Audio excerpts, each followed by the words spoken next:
Yan guys. Good morning. Maulan na dito.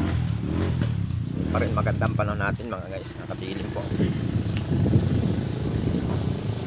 Wala ang tilim ng panahon.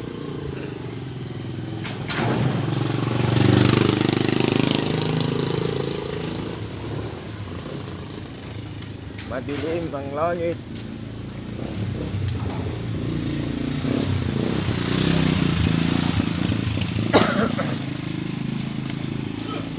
Good.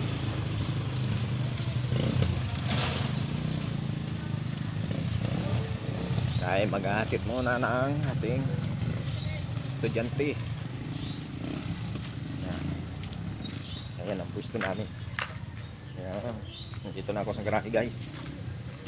Sige, like and subscribe na lang aking YouTube channel mga guys. Salamat sa Diyos.